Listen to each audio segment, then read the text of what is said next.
Good morning. Good morning. How the devil are you doing? Just going to say a very quick good morning to everybody, except on Instagram, because Instagram just stopped. Nothing I can do about it beyond my control. But good morning. How the devil are you doing this Sunday? Hope you're all fit and well. How was your Easter? Did you eat lots of chocolate? Did you eat lots of hot cross buns? Or did you, like I did, doze on the sofa for a couple of days? Whatever you did, I hope it was good. Have to say, never been quite so grateful for the timing of a bank holiday Monday. I switched on LinkedIn first thing yesterday, saw the very lame corporate April Fool's jokes, and then switched it off again. There is something about corporates with social media, isn't there? I found the April Fool's jokes almost as annoying as I find their attempts at mental health awareness and gender equality awareness and stuff like that. Absolutely lame attempt. It made me despair somewhat. Now, very quickly, I've forgotten to write this in the script, but I am going to tell you very quickly. I have this morning uploaded a brand new column. It's called Construction's Contradictions. I kind of previewed it here a couple of days ago, but I finally got around to finishing it off, so it is ready for you to have a look at. And I can tell you that you can now see the link for that in the chat. Now, while that's all going through and while Instagram is not working itself out, I'm going to say good morning to Dan Cullen, who was here. He set a new record, actually. He was here at 9:53. I wasn't even here then. I was making myself a cup of tea, but good morning, Dan, and thank you for sharing the show to your various groups. There's Gary Muirhead. Good morning to Gary. Good morning to Mark Whiting. Good morning, good morning. Who else do we have here? Chris Ford saying, happy Tuesday. Yeah, happy Tuesday indeed. It's going to be a nice short week this week, which is lovely to have. Jim Turner's here as well. Good morning, Jim. And no chocolate for Dan. Well, how well behaved are you? And Mick Norton's just joined us as well. Good morning, Mick. Thank you very much indeed for being here. I can't apologise to those over on Instagram because they can't see me, so I may as well just crack on with the show. Without further ado, let me roll the intro, get the question of the day up on the screen, and, crack on.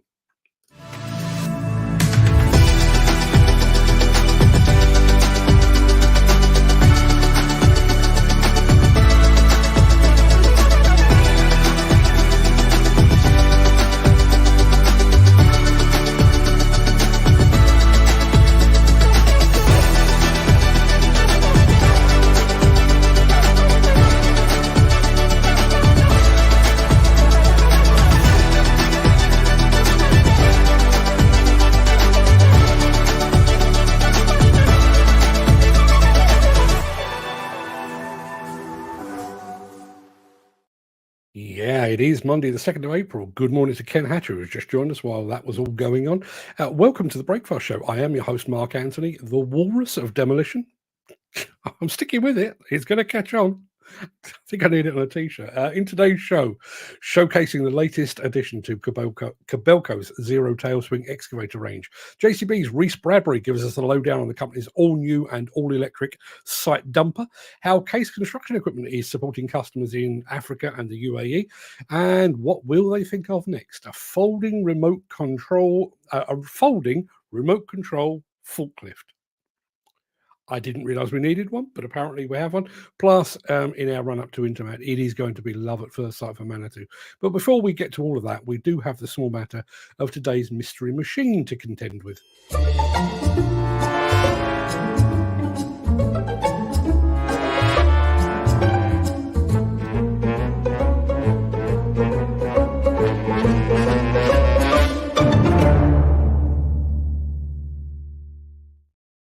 Now, I've got to be absolutely honest with you. I quite enjoyed winning last week, so much so that I've gone for a machine today that is a little bit old and a little bit obscure.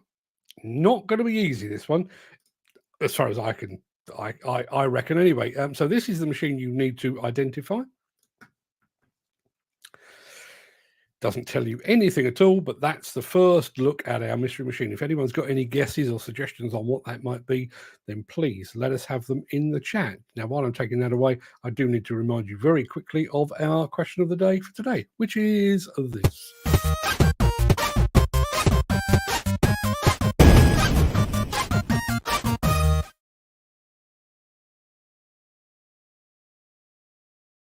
Yeah, our question of the day today is well, it's this. I'm sure you've all heard the radio show Desert Island Discs, so you know the format. You get to take a bunch of records. I'm not going to ask you to list records because, frankly, that'd take too long.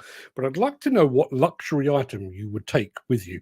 And boats, planes, mobile phones, GPS locators, none of those are allowed. I'm talking about something you're going to be there for a long while, something to keep you entertained. So for me, either a copy of the movie Jaws, or if my desert island has no DVD player, which is probably likely to be the case, I'm going to take a copy of The Moon's a Balloon, my favourite book by David Niven. But what about you? Let us know in the chat. What luxury item would you take with you to a desert island? Collapsible house, or I don't know. I'll leave it up to you. We will come back to that at the end of the show. But first, this.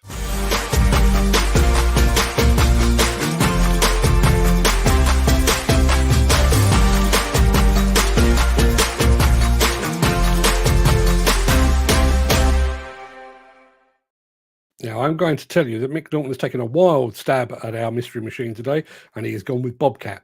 I can see why he would say that, but it's not. So let me give you a little bit more just to be going on with. Yeah, you can see there that there's definitely not a Bobcat because it's now yellow and white, or yellow and white. I think I'm going with. Anybody who's got any suggestions on that, then please let me know. There is. Just to let you know, there is a new Kobelco zero tail swing excavator in town, people. Now, I did look to see if I could find a film of it in that familiar European colour, but I couldn't. So you have to make do with the American yellow version instead. I think you'll agree, though. Pretty smart.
Looks very smart. I think you'll agree.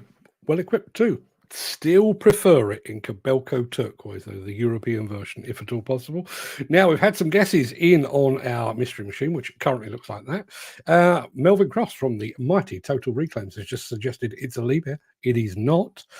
Gary Muirhead has suggested an O&K L45C. It is not one of those either. Dan Cullen saying a Liebherr loading shovel. It is not one of those either. Let me give you a little bit more to be going on with. Not sure if that helps or not, but that's what you've got to work with. Anybody's got any suggestions? Love to hear from you. We'll be back with that in just a few moments. But first, we need to do a little bit of this. If you are enjoying this episode, please consider supporting the show. You can leave us a tip at buymeacoffee.com/demolition news. Now, I have to confess, our next film has been rather too long in the making. We first saw the latest electric dumper from JCB more than a month ago, but our time with the machine was a bit limited as we were so busy filming the latest generation backhoe loaders from pretty much every conceivable angle. However, when we went back to JCB a couple of weeks back for the launch of the 370X excavator, we took some time out to finish off the film that we had started a month or so before. So I need to get this off my hard drive, but this is JCB's Reese Bradbury to tell you all about the electrifying new addition to JCB's dumper lineup. Let me just find it on my hard drive and I'll be with you forthwith. My name's Reece Bradbury and I'm the Product and Sales Manager at JCB, and I'm delighted to present to you here today the all-new JCB 3-ton electric site dumper.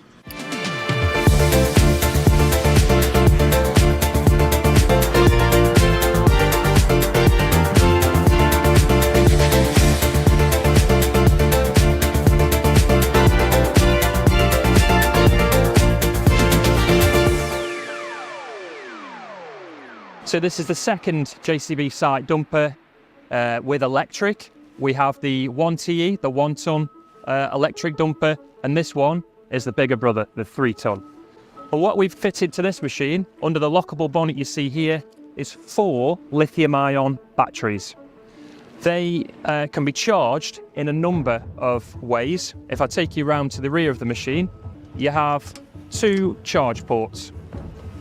One here can charge the batteries with either 110 volts or 230 volts. If you decide to charge the machine with a 230 volt charge, it charges it from 20 to 80% in just 8 hours. And next to it here, if you want a faster charge, you can do so via JCB's universal offboard fast charger using a 415 volt 3-phase source, and that charges the machine from empty to full in just 2 hours. The charge cable can be stored on the left there, nice and securely behind this lockable bonnet, keeping it safe if machine is left on site overnight. We've got all steel bodywork all around the machine to keep it nice and robust, keep it repairable if there's any damage. Controls and the ergonomics and the features on the machine are very similar to the diesel counterpart, the diesel 3T2. What we have changed is we've featured a new immobiliser on the machine, just to give the customers peace of mind when they're leaving the machine on site to prevent unauthorised use. And there's a new spot display showing battery status, charge times, and some other features on there as well. If I jump up on here, we have a 2-step drive inhibit system. That means that if the operator sits in the seat and plugs in the orange black belt, when they've done those 2 things, the machine is ready to move. This means that whenever the machine is moving, the operator's protected by the ROPS frame and won't fall out of the seat as securely fastened in place. To prevent a tip over on the 3TE, we've featured an inclinometer gauge located on top of the dashboard, which is clearly in line of sight for the operator at all times, and gives both a visual and an audible warning when the machine is approaching tipping point. That is a quick overview of the JCB 3TE dumper today. Thank you very much.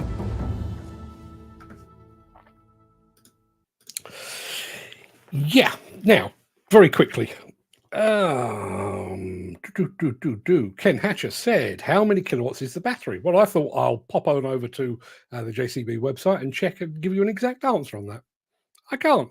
It's not on the main page, and for me to actually get the brochure download, I need to fill in my address and telephone number and everything else, which I didn't have time to do in the break. So I would recommend go and have a look at sorry, I've just seen one of the answers to our question of the day. Yes, go and have a look at the JCB website. I'm sure that will give you a nice, easy answer to that one, Ken. Apologies for not having that information at my fingertips. Now, this is where we were with our mystery machine. Who did we have? Dan Cullen was going with a Liebherr loading shovel. It is not. Chris Ford, second guess, Atlas 1306. It is not one of those either. Dan... Where is Dan? Dan Cullen is, there you are. JCB 3C Mark II. It is not one of those either. Dan Cullen is also going with a Komatsu PC210. No, it is not one of those either. And our friend Craic over at CSW Groundworks has just joined us. Good morning, Craic. So let me give you a little bit more of the mystery machine. You have got that to work with. I think that narrows down what type of machine it is. Hopefully that will give you a bit more of a clue, but still quite fairly obscure. Let's have a look. Jim Turner says, I do see the... let me get rid of the background there. I do see the point of electric machines, but do think we're at a point where more of them need an onboard diesel generator for the long shifts and remote work sites. There'll always be a time when there's no electric around. I see where you're coming from. I mean, I think on some machine types that would be the case. I think dumpers, you're probably okay. They're kind of an urban machine, if you get my drift. But I take what you're saying. Mick Norton, JCB site dumper, charging paraphernalia, a bit vulnerable on the back end. Inclinometer device is totally inefficient, insufficient to warn the operator of potential instability, he says. Going back to the mystery machine, there's our friend Craic saying he reckons it's a Liebherr 916 duck split boom-ish. It's not. No, it's not. As I say, I was deliberately obscure with this one. I can't give you too much more because I think I've only got another couple of slides to go with, but that is what you've got to work with. That's a little bit more of a glimpse, but that's what you've got to work with. Just going back to the JCB machine, top job, Reese. Thank you very much indeed for giving us the guided tour. As someone's now taken that dumper for a spin, I can tell you, I was actually very impressed. Nice and easy to get on and off. All the controls exactly where you'd expect them to be. Whisper quiet and surprisingly fast. Kind of took me by surprise, if I'm being completely honest. So let me take that off the screen and put my ugly mug back up because it is time to do something else. I think it's time to do this.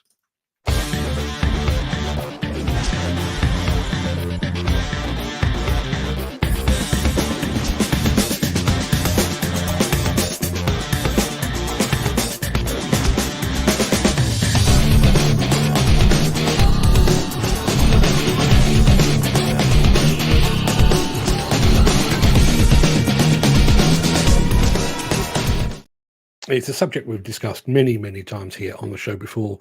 Selling a machine is one thing. Looking after it in the field, quite another. So this is how Case Construction Equipment is going about looking after its customers over in, the Arab states and in Africa as well.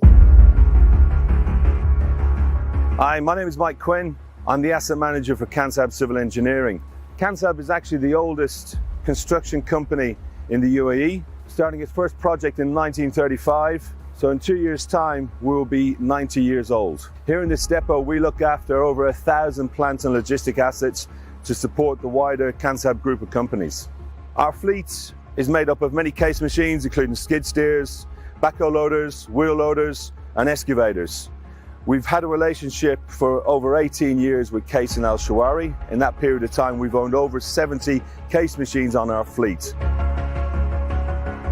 Some of our assets are over 10 years old, all of which have done 25 to 30 thousand hours. The fact that we look after them and we have a very rigorous preventive maintenance regime in place means we've got very few breakdowns from those assets. It is one of the main reasons we purchase case machines is because of our relationship with Al Shawari. Whenever we've got a problem, they expedite sending one of their case engineers to our workshop to help us solve problems, fault finding. Their servicing from parts is excellent. We regularly have very, very little downtime because we're waiting for parts from Al Shawari. All the case assets that we've owned have proven to be robust in the conditions that we have here. In the UAE, the temperatures are in the late 40s for most of the year, which means you need reliable machines that can operate in those temperatures. More importantly, our operators find the machines easy and straightforward to use, which makes it again easy when we get into those conditions, particularly when it's dusty environments where on some of our projects where we're at earth moving, for instance. Most importantly, over the years, we've developed a very strong relationship with Case and Al Shawari. We would have no problem in the future, and particularly some future projects that we just won, to go and purchase more new Case assets, particularly on our wheel loaders, excavators, and our skid steers, and deploy them onto all of our projects. Yeah, well done, Case. Looking after their customers in the UAE. Now, we do have some more guesses on our mystery machine. I can tell you, none of them are correct. Dan Cullen. There's a blast from the past. Remember when Nissan was a thing? Nissan mini excavators. Yeah, Nissan 5-tonner. It is not. It is not a Nissan. It may well be a 5-tonner, but it's not a Nissan. Gary Muirhead is going with a PW 110R-1. It is not one of those either. I've only got one more slide to show you on this, so for now, I'm going to leave it exactly as it is. Come back to you with that in just a moment. But first, we do need to have a bit of this. Since the finance bill came into effect in April, the construction industry has seen a surge of fuel thefts. The rising cost of living has placed an additional risk of theft by employees and contractors, as well as opportunistic thieves. By using diesel dye and placing warnings of its use, you are sending a clear message that this is your fuel.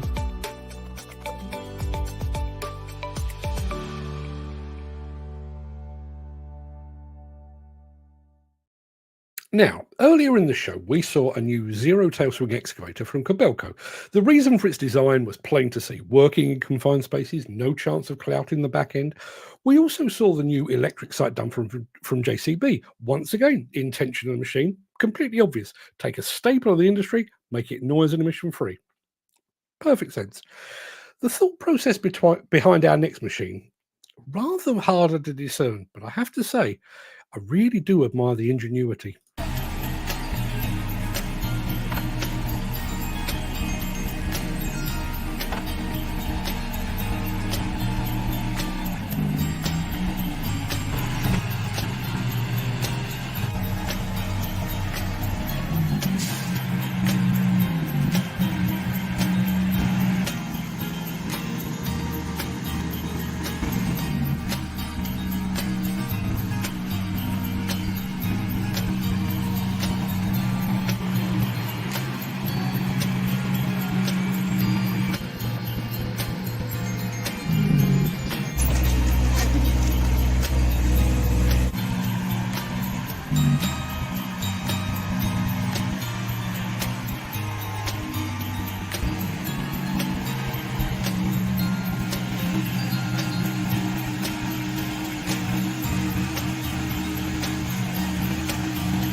There you are.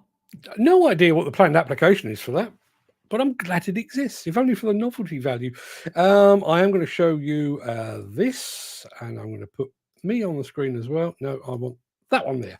There you are. This is going to be the final chance to get this. I can tell you, Gary did go with the Komatsu PW110R-1. He is now going with the Pell Job 5-ton. It is neither of those things. Let me give you one more glimpse. That's the back end of said beastie. If you've got any guesses on what that might be, I did tell you it was going to be very obscure. I did tell you it was going to be quite old as well. It's a machine that doesn't exist anymore. I think it went through a few iterations. It was in one name there. It switched to another name, and then it switched to another name after that, if that gives you any clue whatsoever. But this is going to be your final chance. If you don't get it up before the end of our Intermat film, then I start the week with the win. So let me roll the Intermat intro and see if we can get through the show without you getting the right machine. Here we go.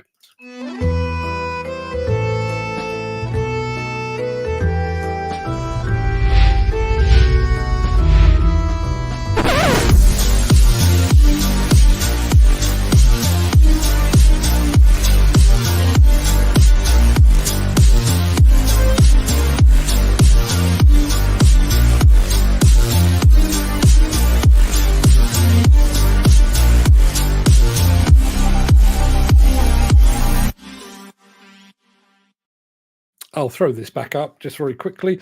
We know that Gary went with a Pell Job. He's also gone with a Mitsubishi 5-ton. It is not. Lou Carney is going with, good morning, Lou, by the way, a Hyundai with a white cab. It is not that. It's a bit older than that as well. Just going back to our previous film, the folding forklift. Jim Turner says, looks a handy tool when the work entrance has height restrictions. You found an application for it. Well done. I didn't think there was such a thing, but that's what you've got to work with. We haven't had a correct answer, so the clock is ticking. So this is the final film of the day. So unless you come up with the goods in the next couple of minutes, chalk one up to me. So, Paris, he says on the script, Paris, the city of love. As we know, our main man, Gary Muirhead, proposed to his good lady whilst atop the Eiffel Tower. I took my wife to Paris for our first wedding anniversary about 1,000 years ago, and it appears that the city's romantic reputation still stands strong today, as we're about to evidence with the fine folks at Manitou.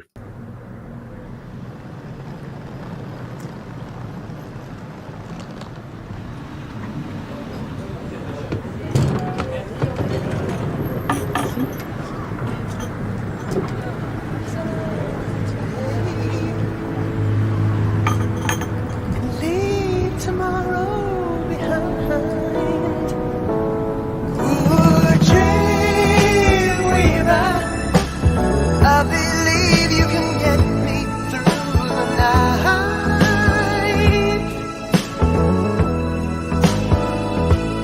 Ooh, dreamweaver.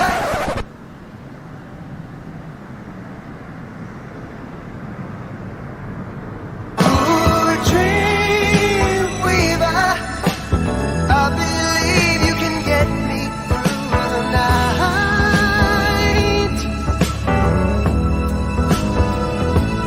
Ooh, dreamweaver.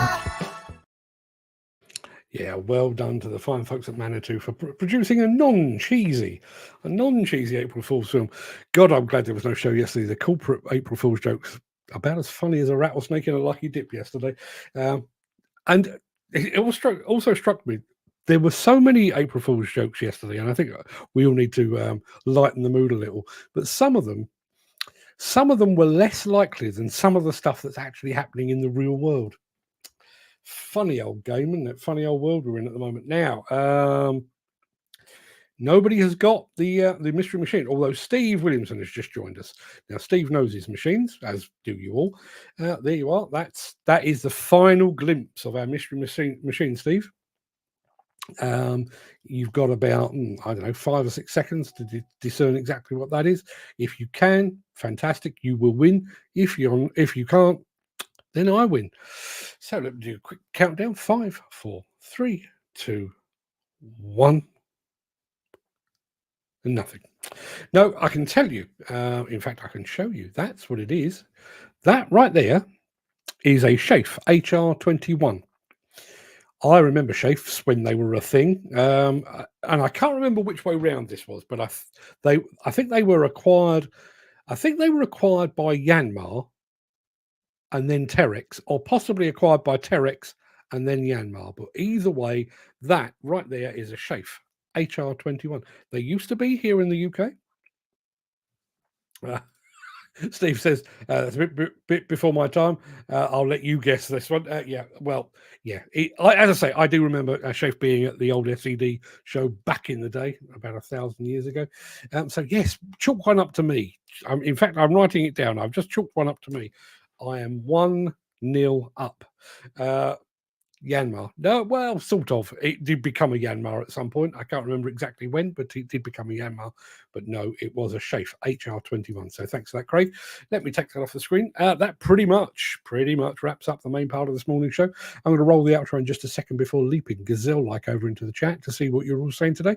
I also want to go through the answers to our question of the day, which was, what luxury item would you take with you to a desert island? We've had some very, very good answers.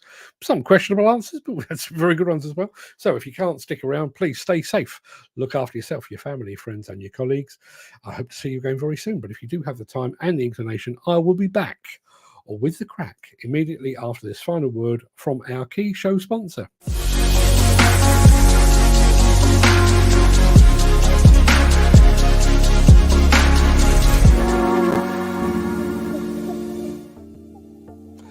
Good morning, all. How are we? How was your Easter? Hope you all had a fantastic time. If you did the religious end of things, if you did the Easter Mass, which I discovered was a thing last week, I hope you had a fantastic time. If you just indulged in chocolate and hot cross buns or anything else, I hope you enjoyed that too. Steve Williamson, I will go back to the beginning of the chat in just a second. Thank you to Fred for sending some Intermat videos with me in them. Yes, I watched those last night. Very good they were too. Wow, that must be the first split boom, says Dan Cullen. Yeah, that bit I don't remember. But yeah, that is your Chafe HR21. Go and look it up. I'm sure you'll enjoy that. Now, going back to the beginning of the chat, as I say, our question of the day today was, you're about to be stranded on a desert island, but just as you're packing your bag, you're allowed one luxury item. What would you take with you? And we've had some good answers on that. Dan Cullen was here at 9:53 while I was still making my pre-show cup of tea, actually. But good morning, Dan, and thank you very much indeed for being here. And he was the early bird, and he shared it on all these groups as well, which is very, very kind of you. Thank you very much. He's also got the sunshine after a misty start. I missed the mist this morning. Caught the very tail end of it. It was a little bit foggy where I am, but not particularly bad. Gary Muirhead, good morning, Mark. Good morning, guys. Morning, Gary. How was your Easter? I hope you had a good weekend. Although I think, were you not back? Oh no, you were working on Friday, but you had yesterday off. It all comes flooding back. Mark Whiting's in the house. Morning, Mark. Hope you're fit and well as well, my friend. Let's have a look. Dan Cullen is saying, good morning. Good morning to all. Play, damn you. Top of the morning to all the plant porn addicts and filthy animals alike. Yes, quite right. All of you filthy animals. Chris Ford is here. Happy Tuesday. Yeah, Tuesday. Isn't it lovely when your week starts on a Tuesday? We'll blink and miss this week, I reckon. Jim Turner is in the house. Good morning, Jim. I hope you're fit and well. There is the link to this morning's column. I kind of broadcast a part of that just over a week ago because it was playing around in my head. But I finally got round to writing it, so you can go and read that at your leisure. There is Mick Norton is in the house. Ken Hatcher is all the way from Welsh Wales, but he is here. Excuse me. There is our luxury. There is our question of the day. What luxury item would you take with you to a desert island? As I say, I'm going with a copy of The Moon's a Balloon by David Niven, the actor David Niven. I've read it more times than I care to mention, and I can tell you, makes me laugh every single time. So that would be my choice. Few guesses, early guesses on the Mystery Machine. None of them correct, as it turns out. Dan Cullen, luxury item. He is taking his girlfriend. It's a good shout, actually, I have to say. Now, this question I've found has been both telling and divisive. There are those that have seen it as an opportunity to have fun with it, and there are those that have gone completely practical and sensible. So, Mick Norton falls into the latter camp, completely sensible. Water purifying tablets. Now, bearing in mind, our man Mick has worked in some fairly far-flung destinations. He knows that of which he speaks. So I think that's a good call. Not exactly the answers I was looking for, but now somebody else that's gone largely practical is Jim Turner. Question of the day. He would take a gun. As long as I have plenty of ammo, have fun target shooting, can shoot things to eat, and also defend myself. See, whenever I think of a desert island, I always think of those cartoon ones. You know, that little mound of sand in the middle of the sea with a couple of palm trees and nothing else. There's no people there, just you, a palm tree, and some sea. But yes, you might need to defend yourself, quite possibly. Now, I said some people have gone practical. Some people have gone slightly less practical. Gary Muirhead being one. Hookers and cocaine. Hookers and cocaine and a big sign that reads, "Please do not rescue." Well done. Talking about electric machines, there is Jim Turner saying, I do see the point of electric machines, but do think we're at a point where more of them need an onboard diesel generator for the long shifts and remote work sites. There'll always be a time when there's no electric around. Now, obviously, the consultation on non-road mobile machinery has now, or the deadline for it has now passed. So I would imagine that all of the companies that have chosen to be involved in that have actually now submitted their suggestions. I wonder, I don't know the answer to this, but I do wonder if somebody has actually suggested whether onboard diesel generators are a thing, or whether we're just accepting the fact that diesel will one day, not soon, but will one day have its day. I honestly don't know the answer to that.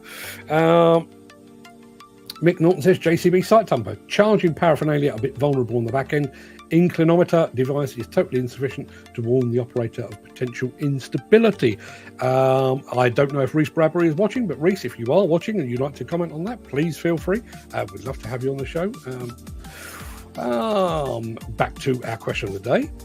And Chris Ford is going, again, more on the fun side. He's going with a guitar. I might be able to play it after a few years of nothing else to do. Failing that, as Jim said, a gun with endless ammo. There's a little bit of me that's quite afraid of some of the members of this audience. All of you gun-toting people. And you're all from the same part of the world. Is there something about sort of Derbyshire, Staffordshire way that I need to be aware of? Should I wear full body armour when I come up to Hillhead? I'd like to know. Listen, I was struck by the sheer novelty value of that Chinese folding forklift. Couldn't for the life of me think what the practical application was. Bearing in mind, obviously we've got forklifts, but we've also got those that are demountable, which I'm sure I don't think he's in the chat, but Peter McKenna would know all about the. I can't remember what they're called, but the demountable ones that they carry around on the back of trucks that can unload themselves and then carry pallets and that kind of thing. I don't know, but there you are. Jim Turner's hit the nail on the head. Low height on the entrance. Yeah, why not? Steve Williamson is in the house, and Jim Turner enjoying the Manitou film.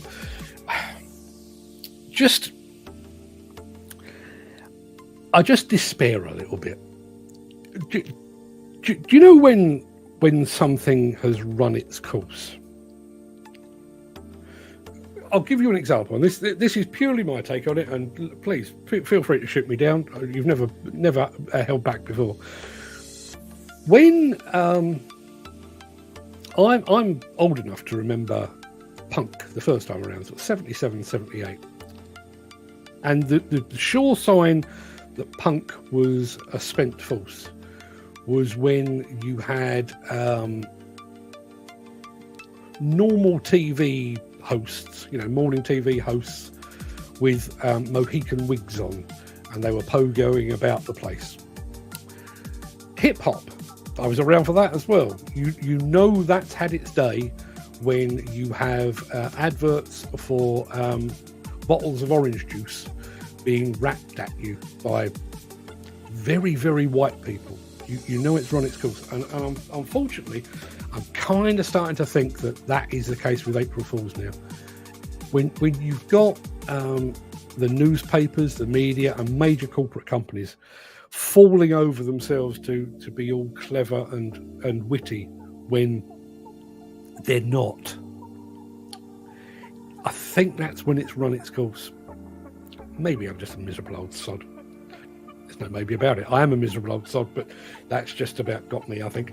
Now, Steve Williamson, he is taking, as his luxury item, he's taking Gary Muirhead, so long as Gary brings with him his hookers on a bag of cocaine. You Scots. Yes. Have my eye on you people. Loved the rototilt shovel yesterday. I didn't see that because I switched off. There you are. And yes.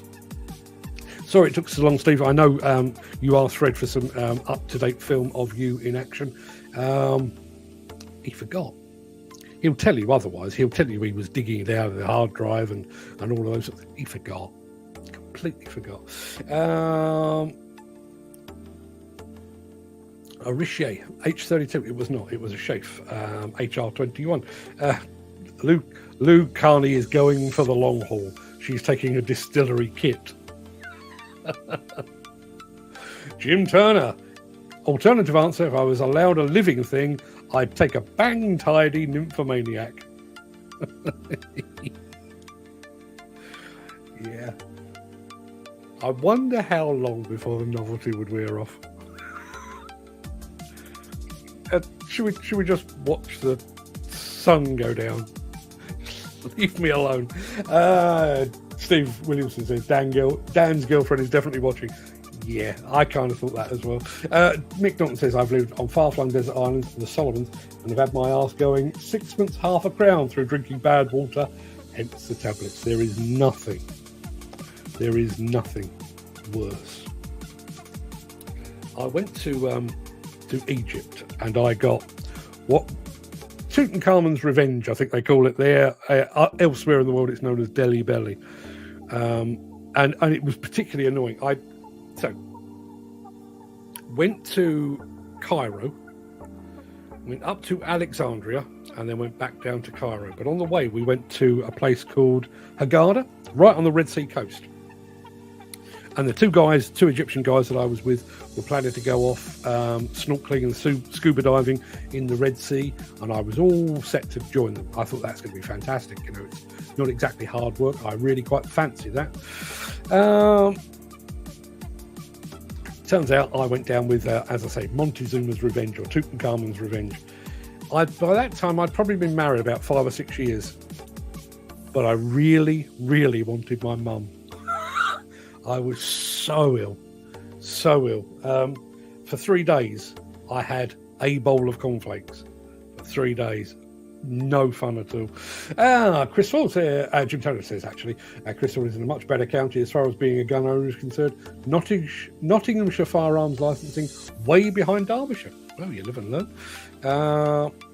And there is Peter McKenna, just joined us, been on the phone for 45 minutes, still no dentist appointment. Sorry to hear that, Peter. How is the tooth? Kind of frightened to ask, if I'm not honest. Today is Footy's first day at work. I think it probably is. Yeah, I think it probably is. Craig says, no, both myself and my daughter have great fun every year doing the Little Fool. I think that's the difference. I wind my family up all the time. I don't actually need a day set aside for it. But I think those little things, little practical jokes on family members and friends, they're absolutely fine. But when you've got a corporate company doing it, it's just a bit cheesy, and it, unfortunately, it's now got so predictable. Easter rolls around and there'll be lots of photographs with diggers carrying eggs, even if they're not. You get to Valentine's Day and you've got a tilt rotator carving out the shape of a heart in the sand, and it's just a bit, I think part of my problem is the fact that I watch the industry a little too closely. I think that's part of it. I think other people who just pop in and pop back out again probably aren't exposed to it. But I just, to the point where on Friday last week, I basically parked any press releases that I got, just stuck them in one big folder and thought, I'll have a look because chances are somebody's on a wind up. However, I will go back and having just decried the whole notion of April Fools, I will tell you about one that we pulled some years ago, which was rather more successful than I expected. I did one with Craic excavators, and the basic premise was we came up with this idea of a high-reach excavator being quite difficult to transport. So we basically got somebody to Photoshop a high-reach excavator, but rather than the boom being dead straight, it went a bit like this. And we said that Craic had basically addressed the issue of transportability of high-reach excavators by making a boom out of rubber. And they are going to call it the wobble boom. And we sent it out as a press release and chuckled to ourselves about how funny it was. And one national magazine ran it. I ran it in all seriousness. There really are some very, very funny people out there. Peter McKenna says, been on the phone. Oh no, we already know that. And he said about his tooth, bloody sore, still on the fourth in the queue. Now, it was the 29th. Jesus Christ. Jesus. Good luck with that. Steve Williamson says, I'm not the kind of person to post pics on specific days like diggers holding eggs or wearing a Santa hat, etc. I find it cheesy, as do I, Steve, as do I. Lou Carney modestly saying that I thought the X-Watch Safety Solutions was a blinder. You can see a link to it if you're on LinkedIn. Did I see that? That may have been one of the ones that I parked, I think. Yeah, listen, I parked it, or I parked them all, mainly for my own self-protection. As I say, having just mocked a major national magazine for falling for one that I'd instigated, I don't want to be the guy that falls for someone from somebody else. So, yeah, anything that I received on, actually, Thursday and Friday of last week, I just decided, you know what? And particularly anything that I received on Friday that was embargoed until Monday, yeah, there's a bit of a clue there. So, yeah, I decided to rail against that. Now, you would think by the time you got to my age, you'd kind of be out of all ideas. Often feels like the case. When I came back from Hamburg, where I'd been with Steel Wrist, I did mention the fact that I had this grand idea, and I'm still working on that grand idea, but it's been overtaken. It's been overtaken. I was sat here on, I want to say Saturday. It doesn't really matter, but I'm sat here on Saturday. And I was thinking about all of the things that bother me about demolition and construction. And there are many. Training, education, competence cards, blah, the length it takes to investigate an accident, a multitude of things. And it occurred to me that really and truly, when all is said and done, we have nobody to blame but ourselves, because by and large, we have allowed all of those things to happen. So I started to make some notes, which is a thing that I do now. I've got a notebook and that's what I use it for. And I started to make some notes, and you'd be astounded with the number of things that I thought, I can't believe we let that slide. I really can't believe. So, I've not actually formally written a single word yet, but I am going to be writing a serialization, and it's going to be called, what did I call it? Nobody to Blame But Ourselves. And I'm going to go through a whole bunch of different things that exist today within the demolition and construction industry that we all should have nipped in the bud. And when I say all, it should have been nipped in the bud by our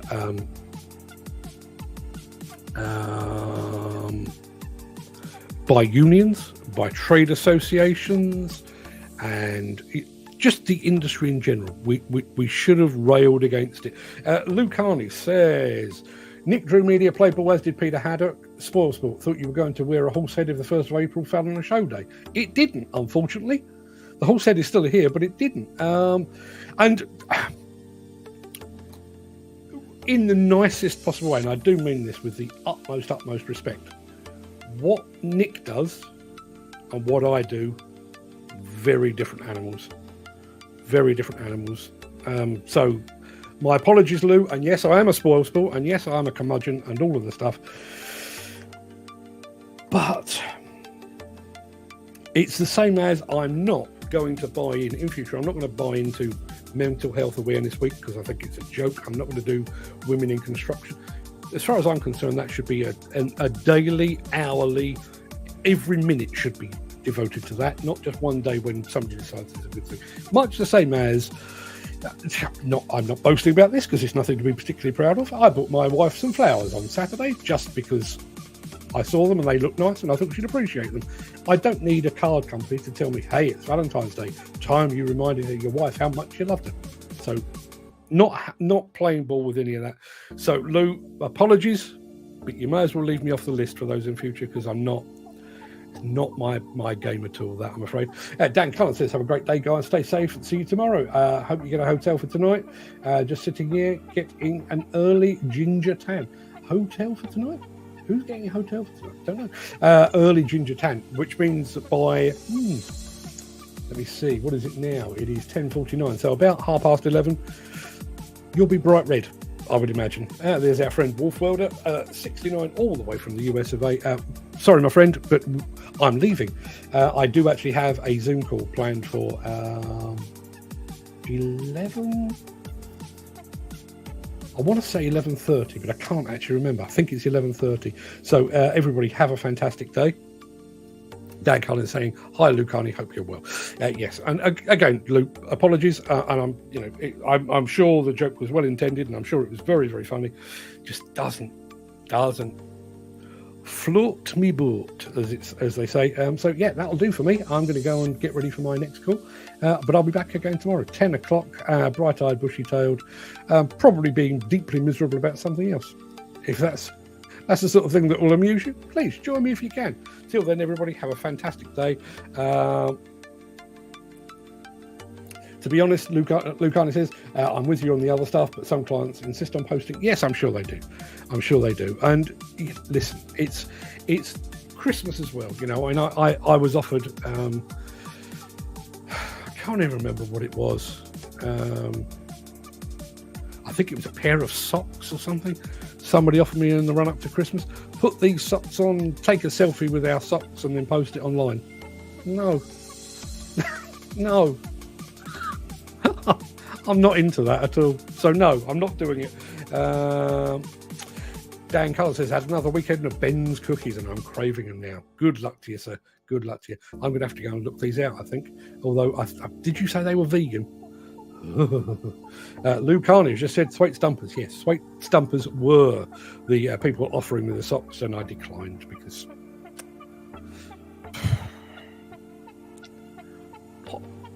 what's that got to do with anything?